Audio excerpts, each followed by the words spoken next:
Sir, your full name and date of birth. Anthony Milan Ross, 12/30/1971. And can I get appearances starting with the county attorney?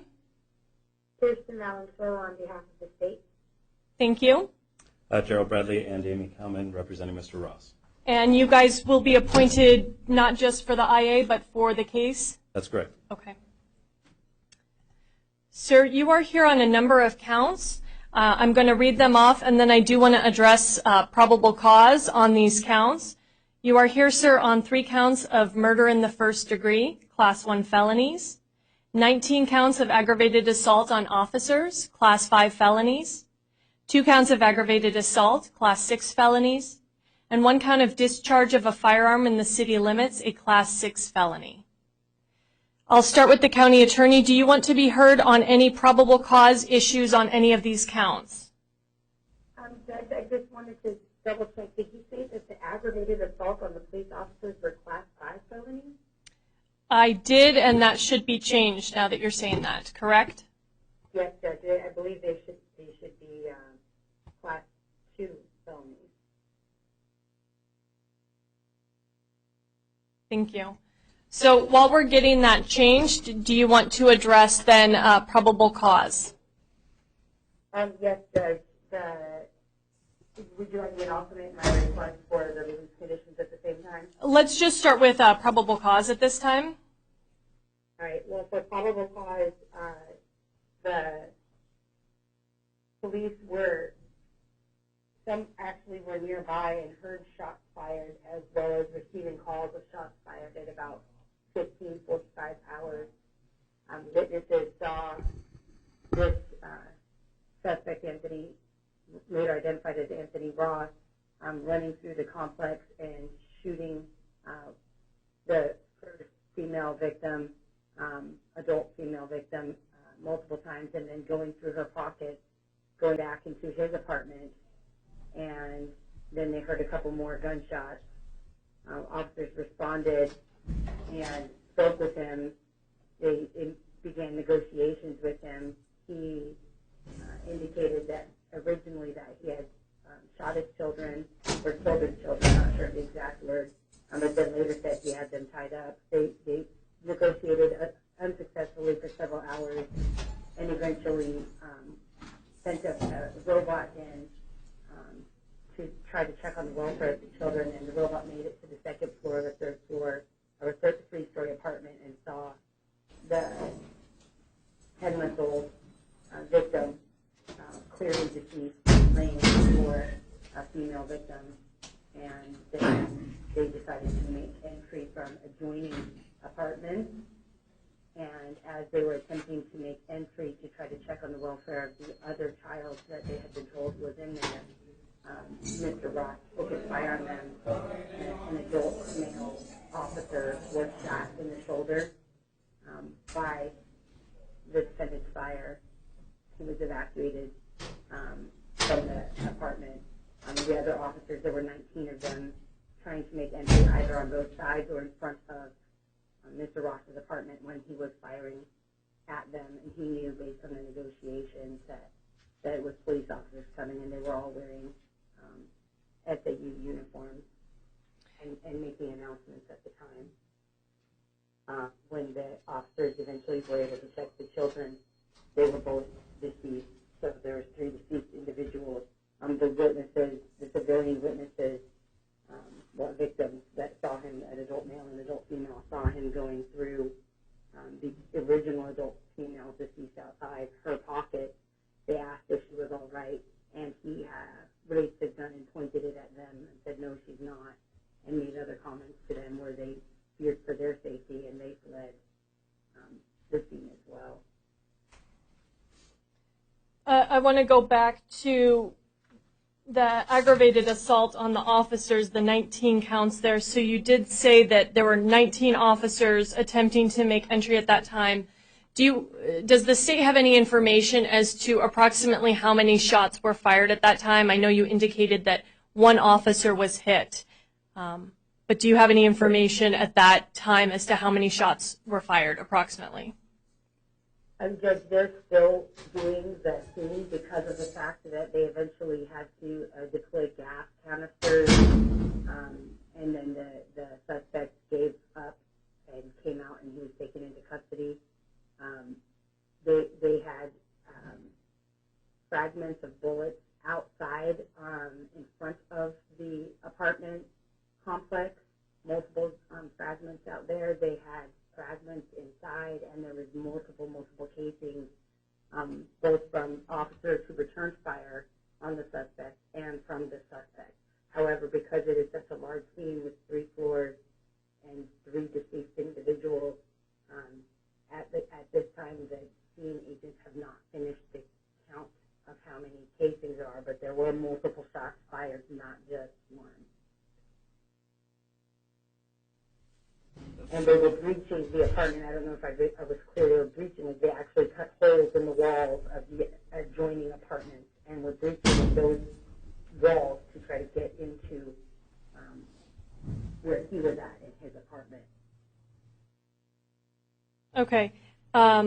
Ms. Valenzuela, on the 19 counts, those are at least listed here as 13-1204A1A.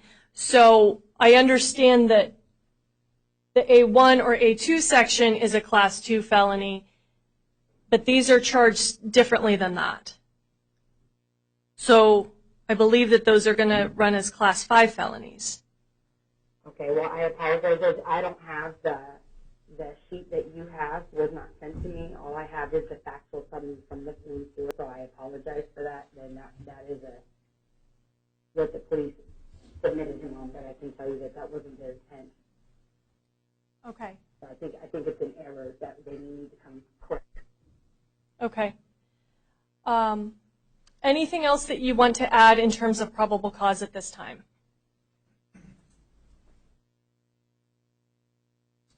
I'm sorry, Ms. Val? He was subsequently interviewed, and he indicated that he wasn't sure how many shots he had fired when asked how many times he fired at his ex-wife, who the original adult female victim was outside. He indicated he was going through her pockets because he was looking for the key fob for her car. He moved her car that was blocking his car because he was intending to leave in his car.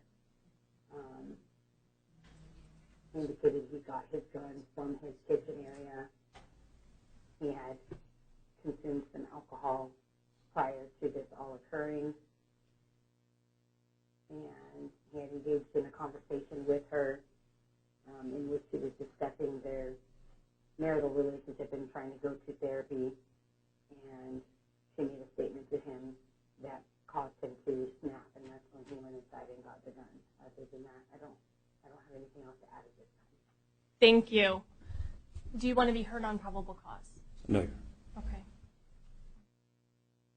At this time, I do find that there is probable cause for the counts as listed, as stated, and Ms. Valenzuela, you didn't have the form, but those 19 counts are Class 5s. I understand whether or not the county decides to do something different with them from the future, but at this time they will be Class 5 felonies. Ms. Valenzuela, do you want to be heard now on release conditions? Yes, Judge. Okay. We would be asking that you hold the defendant non-bondable pursuant to 133961.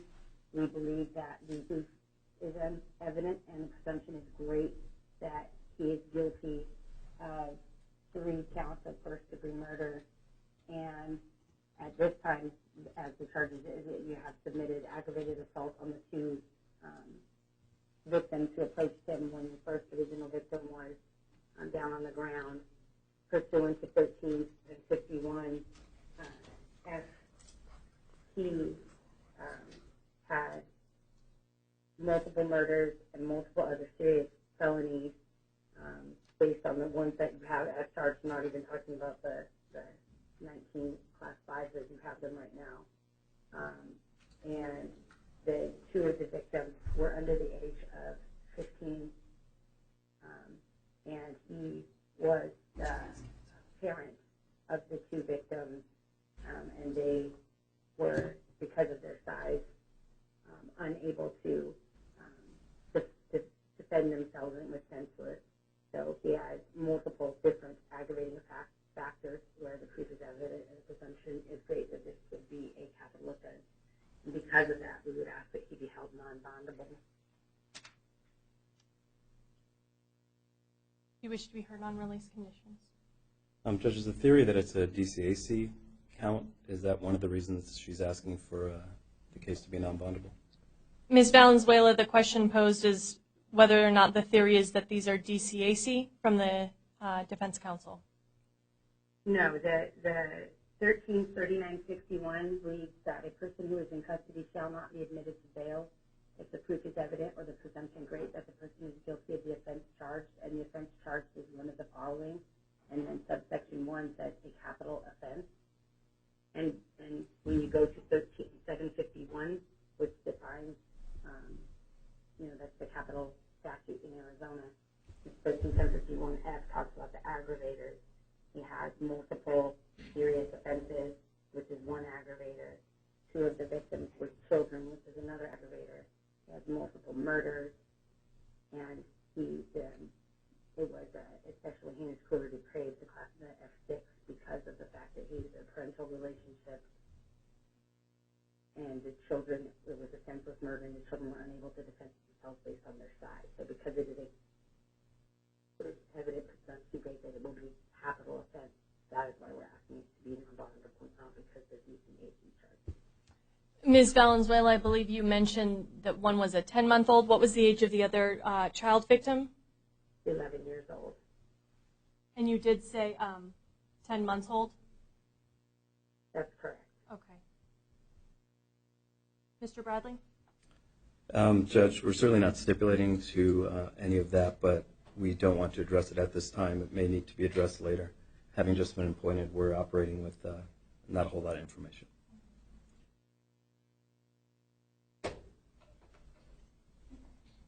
At this time, the court does make a finding that the proof is evident and the presumption is great, that this will be a capital offense based on the fact that there are multiple murders and the relationship as well as child victims. The court is not making findings on anything else at this time. The court will be setting, are you requesting a hearing on this? Not at this time. Okay.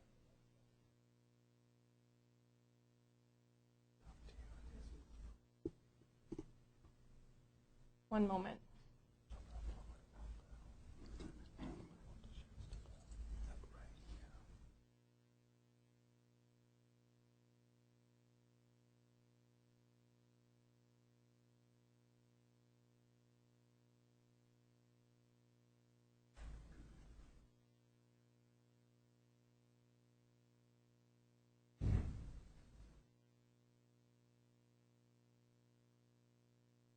Sir, with that finding, you will be held at this time without bond, and your attorneys can discuss more with you about what that means and what you might do in the future. Again, the court has appointed you 2 attorneys to represent you on this case. You have a status conference set for January 3rd at 8:30 and a preliminary hearing for January 5th at 8:45. Both of those are at 175 West Madison. Even though you are being held without bond, you may not initiate contact with any of the victims, witnesses or officers, or next of kin.